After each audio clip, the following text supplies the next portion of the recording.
Grazia Deledda, vita e opere. Grazia Deledda è stata una delle più importanti scrittrici italiane del Novecento e l'unica donna italiana a vincere il premio Nobel per la letteratura nel 1926. Nata a Nuoro, in Sardegna, il 27 settembre 1871, Deledda è cresciuta in un contesto profondamente legato alle tradizioni, ai costumi e alle leggi non scritte della sua terra. Questo ambiente duro e arcaico ha influenzato profondamente tutta la sua produzione letteraria. Fin da giovane si appassiona alla lettura e alla scrittura, nonostante riceva un'istruzione scolastica molto limitata. Le donne del suo tempo, soprattutto nelle regioni più tradizionali come la Sardegna, non avevano molte opportunità. Si prevedeva per loro una vita domestica fatta di matrimonio e famiglia. Eppure Grazia Deledda sceglie un'altra strada, dedicandosi alla scrittura con grande determinazione e coraggio. Le prime opere. Il suo esordio letterario avviene a soli 17 anni, quando pubblica alcuni racconti sulle riviste locali. A poco, Grazia riesce a farsi conoscere anche a livello nazionale, grazie al suo stile personale, al tempo stesso semplice e profondo. Racconta storie ambientate in Sardegna, popolate da personaggi spesso umili, segnati da un destino duro e inesorabile. Il suo primo romanzo importante è Elias Portolu, pubblicato nel 1903. Il protagonista è un giovane ex galeotto che si innamora della moglie di suo fratello. La storia è ambientata in un contesto sardo profondamente cattolico e patriarcale, dove i sentimenti si scontrano con le regole sociali e religiose. Il romanzo è uno dei primi esempi del tema del peccato e della redenzione che tornerà spesso nelle opere della scrittrice. La vita a Roma e il successo. Nel 1900 Deledda si trasferisce a Roma con il marito, funzionario statale. Nella capitale continua a scrivere e a pubblicare con regolarità, diventando una figura rispettata nel panorama culturale italiano. Tra i romanzi più famosi di Grazia Deledda ricordiamo Canne al vento, 1913, forse il suo capolavoro. Racconta la storia delle sorelle Pintor, nobildonne decadute che vivono nel rimorso e nella paura.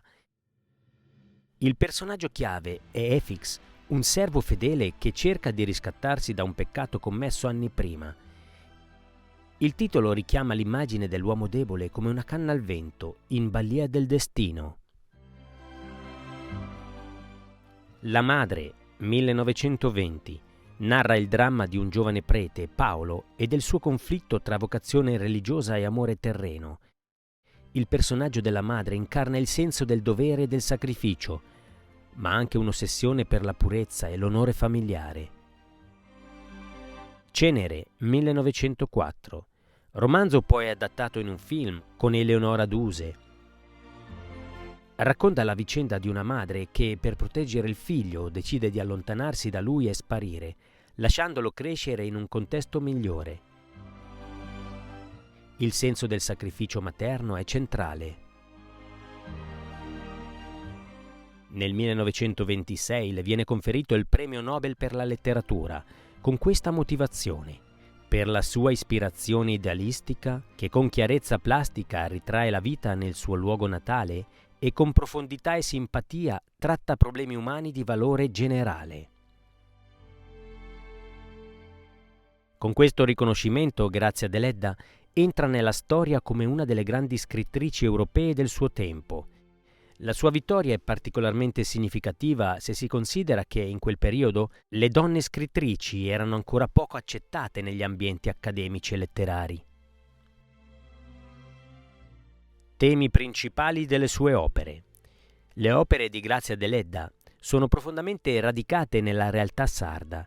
I paesaggi selvaggi, le montagne, i villaggi isolati e le tradizioni locali non sono solo ambientazioni, ma protagonisti essi stessi delle sue storie. La Sardegna appare quasi come un universo a parte, lontano dalla modernità, in cui i personaggi vivono in lotta continua con il destino. Tra i temi principali troviamo il senso del peccato e della colpa, spesso legato alla religione cattolica, il destino ineluttabile che domina la vita dei personaggi, il contrasto tra passione e dovere, tra desideri personali e regole sociali, il ruolo delle donne, spesso segnate dalla sofferenza ma capaci di grande forza interiore, la solitudine come condizione esistenziale dell'essere umano, la morte e l'eredità culturale. Grazia Deledda muore a Roma il 15 agosto 1936, dopo una lunga malattia. La sua tomba si trova a Nuoro, nella sua Sardegna, dove oggi è anche visitabile la Casa Museo Deledda, dedicata alla sua memoria. La sua opera ha lasciato un segno profondo nella letteratura italiana e mondiale. Oggi Grazia Deledda viene studiata non solo come grande scrittrice, ma anche come simbolo di emancipazione femminile, di orgoglio regionale e di sensibilità artistica universale.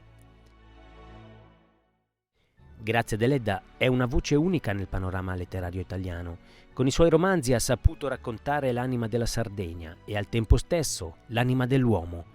La sua scrittura è semplice ma intensa. I suoi personaggi sono umili ma profondi.